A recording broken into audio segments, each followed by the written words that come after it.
স্টেটসটার সবথেকে খারাপ রাস্তা এটাই, বাট এটাকেই কেউ হাইলাইট করেনি। এটা মানে পুরো রাস্তাটাই বোল্ডারের রাস্তা, এই রাস্তাটা হচ্ছে সবথেকে খারাপ রাস্তা।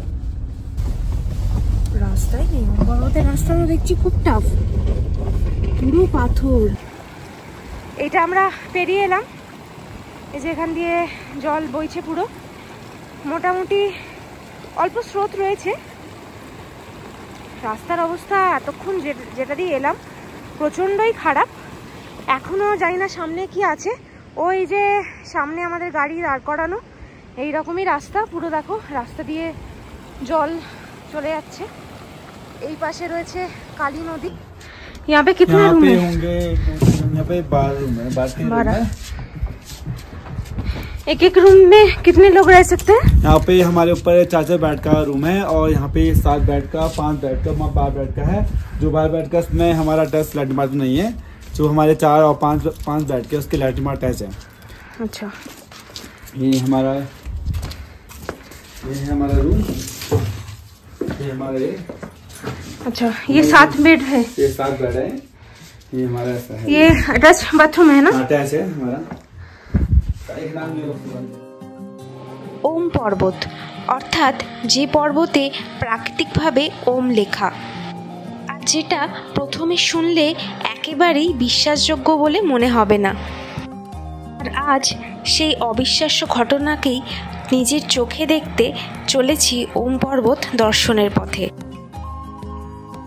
Hello, welcome back to my channel. আমি অন্বেষা, রিভিলিং দ্য আনএক্সপ্লোরেড আর একটা নতুন ব্লগে তোমাদের সকলকে স্বাগত জানাই। জার্নিটা শুরু হয়েছিল 10ই মে থেকে, আমাদের বহু প্রতীক্ষিত ট্রিপ আদি কৈলাস যাত্রার উদ্দেশ্যে। আমরা 14ই মে গুঞ্জির কাছাকাছি নেপালচু বলে একটি জায়গাতে হোমস্টেতে এসে উঠেছিলাম। সেখান থেকেই 15 তারিখ খুব ভালোভাবে আদি কৈলাস দর্শন করে এসেছি। এখনও অবধি পুরো জার্নিটার সমস্ত ভিডিও তোমরা আমাদের চ্যানেলে দেখে নিতে পারো, যার লিঙ্ক আমি ডেসক্রিপশন বক্সে দিয়েও দেব। আর আজকের ভিডিওটাতে শেয়ার করব আমাদের ওম পর্বত দর্শনের বিস্তারিত তথ্য। তাই অনুরোধ রইল ভিডিওটা কেউ স্কিপ না করে পুরোটা দেখতে থাকো। Good morning. আজ 16 মে। আমরা এখনও শিবধাম হোমস্টেতে ছিলাম এতক্ষণ। এবার আমরা চেক আউট করে বেরিয়ে যাচ্ছি। এতদিন মানে লাস্ট 2 দিন ধরে আমরা গুঞ্জিতে ছিলাম। আজকে এখন বেরোচ্ছি ওম পর্বতের পথে। আমাদের গাড়ি রেডি, একদম এখন বেরিয়ে পড়ছি। আমাদের 2টো গাড়ি রেডি। আর এই হচ্ছে আশেপাশের ভিউ। আজকে জানি না একটু মেঘলা ওয়েদার, এখন ওম পর্বত কতটা ভালো দেখতে পাবো জানি না, দেখা যাক।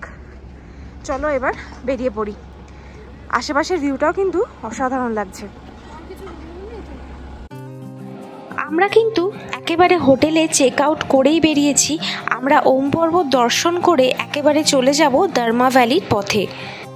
আর ঠিক এই পয়েন্ট থেকেই আমরা এখন সোজা চলে যাব। গতকাল আমরা বাঁদিকে গেছিলাম আদি কৈলাসের পথে, এখন যাচ্ছি সোজা ওম পর্বতের পথে। আমরা এখন একেবারে গুঞ্জি এসে পৌঁছে গেছি। এই গুঞ্জি থেকে আমরা বেশ কিছু পর্বত দেখতে পাই। তার মধ্যে অন্যতম হলো আপি, নামপা এবং হিমাল পর্বত। মাঝে আমরা গুঞ্জিতে একটু দাঁড়ালাম ডিজেলের খোঁজে, কারণ মনে হচ্ছে আমাদের আরও একটু ডিজেল ক্যারি করতে হবে। এখানে যেহেতু আর পেট্রোল পাম্প নেই, আমাদের কিন্তু আলাদাভাবে ডিজেল কিনতে হবে। প্রথম থেকেই রাস্তা কিন্তু খারাপই রয়েছে, একেবারেই পাথুরে রাস্তা। আজ যেহেতু একেবারে সকাল থেকেই এইরকম মেঘলা ওয়েদার, তাই খুব ভালো কোনো পিক দেখা যাচ্ছে না।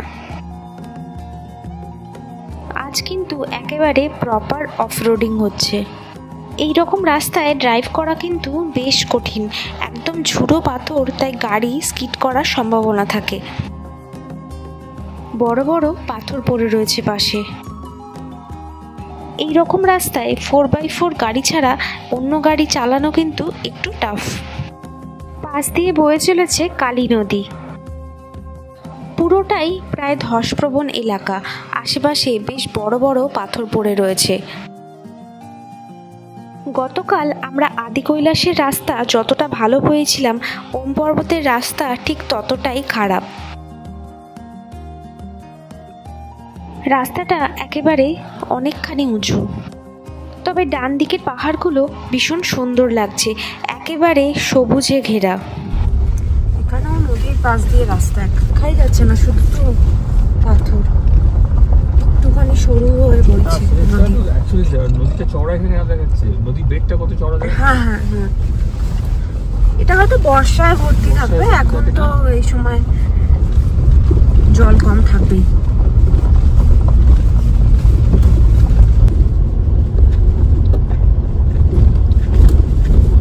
পুরো রাস্তাটাই এরকমই হবে মনে হচ্ছে, সেরকম অনেকখানি উঁচু নিচু রাস্তা। এখান থেকে আবার নেমে আবার ওই উপরে উঠে যাবে।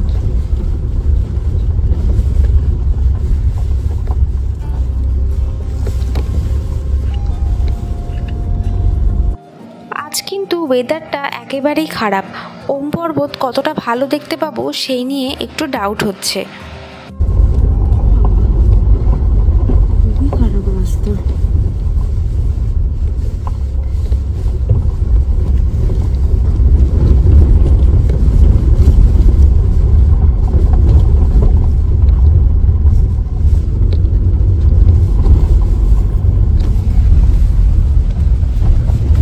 গাড়ি কত মাইলেজ দিচ্ছে? 5.7। অনেকটাই কম। যা অবস্থা রাস্তার।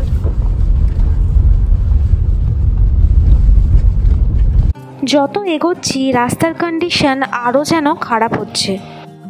আমাদের ভিডিওগুলো তোমাদের কেমন লাগছে অবশ্যই জানিও, আর কোথা থেকে তোমরা দেখছো আমাদের ভিডিও সেটাও জানিও।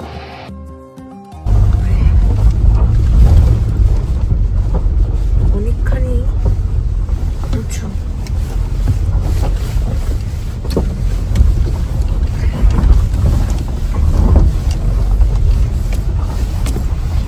ছোট্ট একটা ওয়াটার ক্রসিং রয়েছে।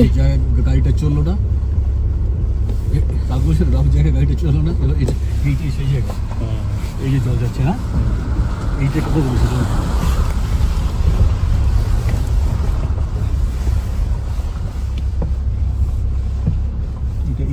এই ওয়াটার ক্রসিং এর জায়গাটাতেই একটু দাঁড়ালাম এসে। হ্যাঁ, কে এখানে একটা ওয়াটার ক্রসিং রয়েছে, এই যে একটু হাঁটছি তার মধ্যে দিয়েই। এইটা আমরা পেরিয়ে এলাম, এই যে এখান দিয়ে জল বইছে পুরো, মোটামুটি অল্প স্রোত রয়েছে। রাস্তার অবস্থা এতক্ষণ যেটা দিয়ে এলাম প্রচণ্ডই খারাপ। এখনো জানি না সামনে কি আছে, ওই যে সামনে আমাদের গাড়ি দাঁড় করানো, এই রকমই রাস্তা পুরো। দেখো রাস্তা দিয়ে জল চলে যাচ্ছে। এই পাশে রয়েছে কালী নদী, এটা আমরা পেরিয়ে এলাম। আমাদের গাড়িটা তো পেরিয়ে এসছে যেহেতু 4x4, আর আমাদের আর একটা গাড়ি এখনো আসেনি, তো ওদের জন্য একটু ওয়েট করছি।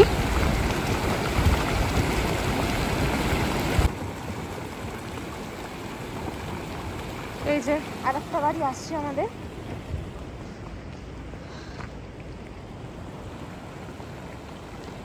এখানে ওয়াটার ক্রসিং আছে একটা,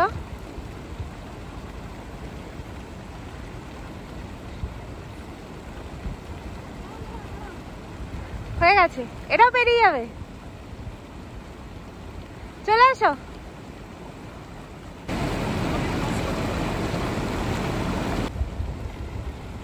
এই যে জয়ন্ত কাকুর গাড়ি আসছে, ওয়াটার ক্রসিংটা পেরোচ্ছে। এই তো একদম সুন্দর পেরিয়ে গেছে। অবশ্যই।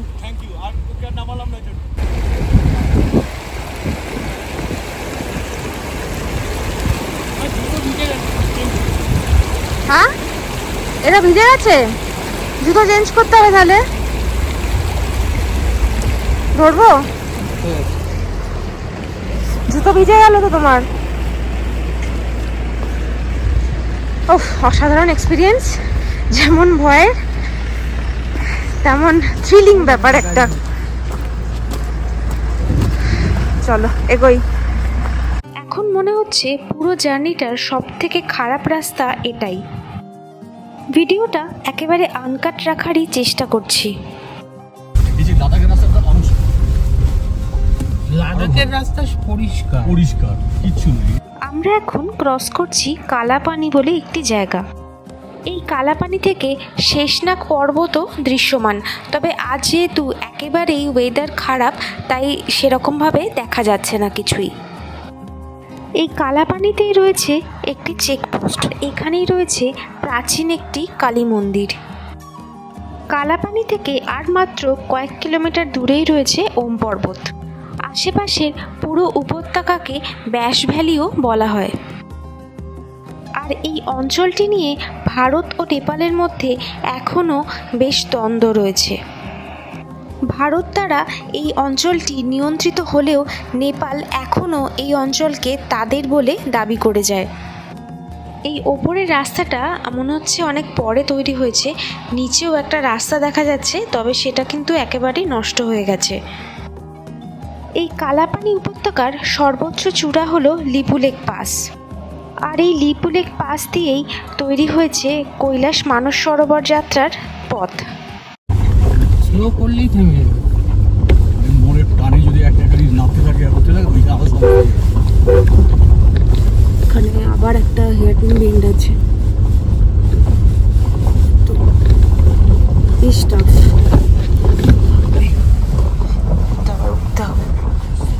এটাতে ফাঁসবে। এবার শুরু হলো হেয়ারপিন বেন্ড, মানে আরও অনেক বেশি উচ্চতা আমরা গেইন করব। ওই যে নিচের আঁকাবাঁকা পথ দেখা যাচ্ছে, ওখান দিয়েই আমরা কিন্তু ওপরে উঠেছি।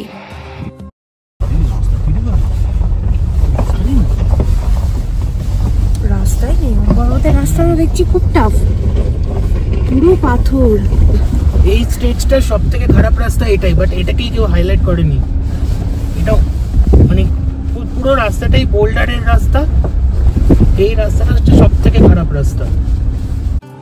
সামনে বেশ কিছু তুষারাবৃত পর্বত দেখা যাচ্ছে।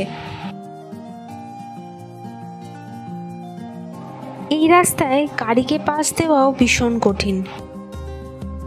সত্যি এটাকে রাস্তা একেবারে বলাই যায় না, শুধু পাথর আর পাথর। আর একদম অল্প কিছু পথ বাকি।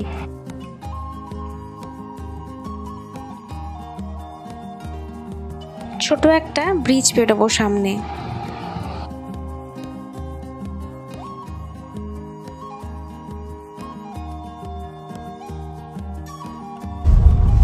পাশের পাহাড়টা একেবারে ঝুড়ো পাথরের পাহাড়, এটা শুটিং স্পট এরিয়া।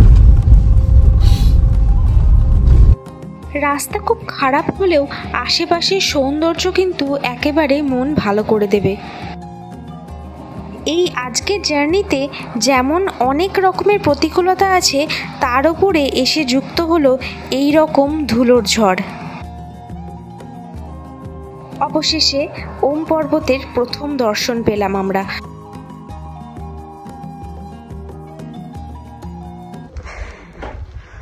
আমরা এখন ওম পর্বতের ভিউ পয়েন্টের সামনে এসে গেছি। এখন একটুখানি উপরে উঠতে হবে ভিউ পয়েন্টের দিকে। আমাদের গাড়ি এখানে পার্কিং করা রয়েছে, দুটো গাড়ি রয়েছে, ওপাশে আমাদের গাড়িটা। আর এখন ওয়েদার আজকে একটু খারাপ, মেঘে ঢাকা, খুব ভালো পরিষ্কার ওম পর্বত দেখা যাবে না, তবে দেখি চলো একদম সামনে অবধি যাওয়া যাক, দেখি কতটা দেখানো যায়, তোমাদেরকেও দেখাবো। কত পাখি,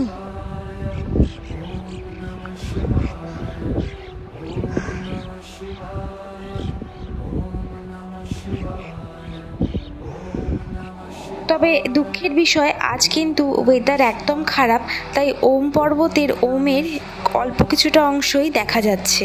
কিন্তু তাতে কি, আমরা এত দূর যে আসতে পারবো সেটাই কখনো ভাবিনি।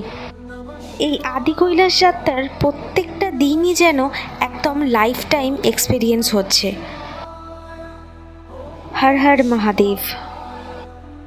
ওম পর্বতের উচ্চতম পিকের হাইট হলো 18,340 ফিট।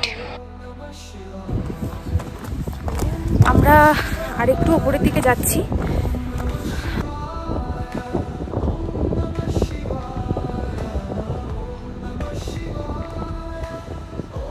রয়েছে ছোট্ট একটি মন্দির।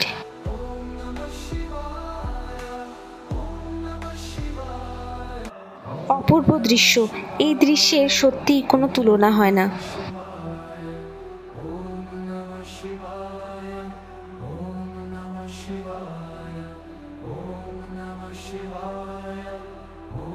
এ এক অদ্ভুত শান্তির জায়গা, একেবারেই এখান থেকে আর যেতে ইচ্ছা করছে না। এখানে আসলে কিন্তু একেবারে সকাল সকাল চলে আসাই বেটার, তাহলেই একমাত্র ওম পর্বত পরিষ্কার দেখার চান্স থাকে, কারণ যত বেলা বাড়ে মেঘের পরিমাণ তত বেড়ে যায়। আমাদের ওম পর্বত দর্শন কমপ্লিট। এরপর আমরা যাব এখন দারমা ভ্যালির পথে, যেটা কিন্তু অনেকটা দূর রয়েছে। আবার আমরা এখন কালাপানি ক্রস করছি। আর এখানে আসার শ্রেষ্ঠ সময় হলো মে মাস থেকে অক্টোবর মাস, আর শীতকালে কিন্তু একেবারেই এখানে আসা যায় না। ফেরার পথেও সেই একই কঠিন রাস্তা দিয়ে ফিরতে হচ্ছে। আজ সকাল থেকেই যেহেতু ওয়েদারটা খুব খারাপ, তাই একটু চিন্তা হচ্ছে, যেহেতু আজকে আমাদের দারমা ভ্যালিও যেতে হবে, যেটা কিন্তু অনেকখানি পথ। আর তার মাঝেই আমাদের ডিজেল ক্যারি করতে হবে গুঞ্জি থেকে। আমাদের হয়তো ডিজেল না ক্যারি করলেও চলতো, কারণ গাড়ির যা ট্যাঙ্কের ক্যাপাসিটি আছে তাতে হয়তো লাগবে না, কিন্তু আমরা একদম রিস্ক নিইনি, যেহেতু পাহাড়ি রাস্তা, কোনো ভরসা নেই, তাই আমরা ডিজেল ক্যারি করে নিচ্ছি। সামনের পাহাড়গুলো কি অসাধারণ লাগছে, সাথে এই রকম সবুজ গাছপালা অসাধারণ। আর সাথে তোমাদেরকে একটু হোমস্টের অপশানগুলোও দেখিয়ে দেব।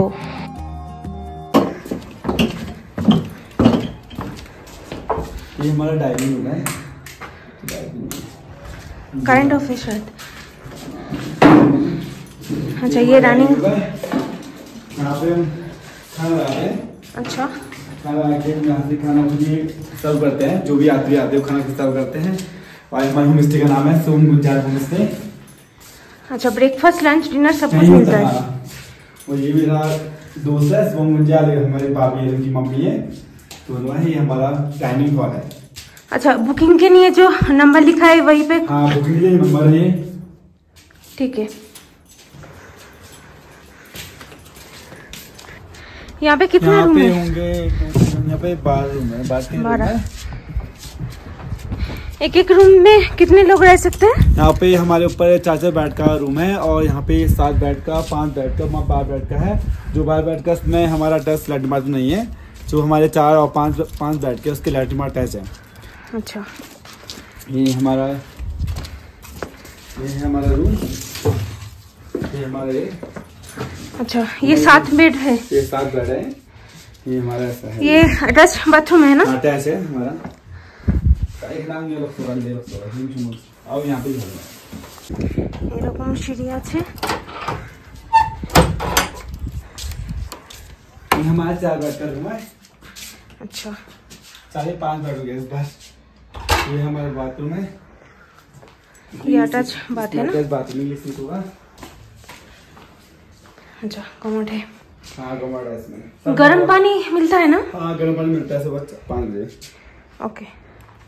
ये इस रूम का टैरिफ कितना आएगा?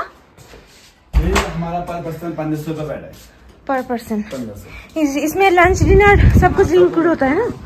इसमें रात में खाना, सुबह का नाश्ता होगा और चाय होगा। अच्छा, ठीक है, थैंक यू। ये शॉप है ना? हाँ, ये हमारी दुकान है, इसमें सारी चीज मिलती हैं, कपड़े से लेकर वाटर से लेकर तेल से लेकर। तो कपड़े भी मिलता है? कपड़े, गर्म कपड़े मिलते हैं, टोपी मिलता है, सॉक्स मिलता है, जूता, चप्पल, जो भी सब कुछ मिलता है हमारी दुकान पे। सारे सामान मिलते हैं यहाँ पे। अच्छा, बहुत अच्छा। और यहाँ पे मैगी बन जाता है, खाने के लिए जो खाना चाहेंगे, मैगी, अंडा जो भी बनता है सब बना लेते हैं हम लोग। ठीक है, थैंक यू। बाहर से थोड़ा शूट कर लेती हूँ।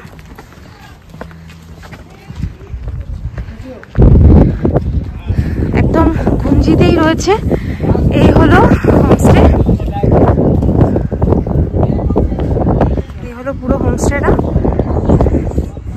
লোকেশনটা বেশ ভালোই, চারপাশে পুরো খোলা জায়গা, একদম চারপাশে পুরো পাহাড়ে বেষ্টিত।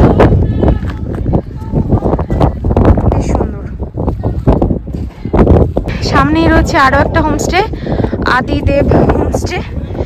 এখানে ফোন নাম্বারটা দেওয়া রয়েছে। এবার আমরা গুঞ্জি থেকে ডিজেল ক্যারি করব। পেরোচ্ছি আই লাভ গুঞ্জি পয়েন্ট।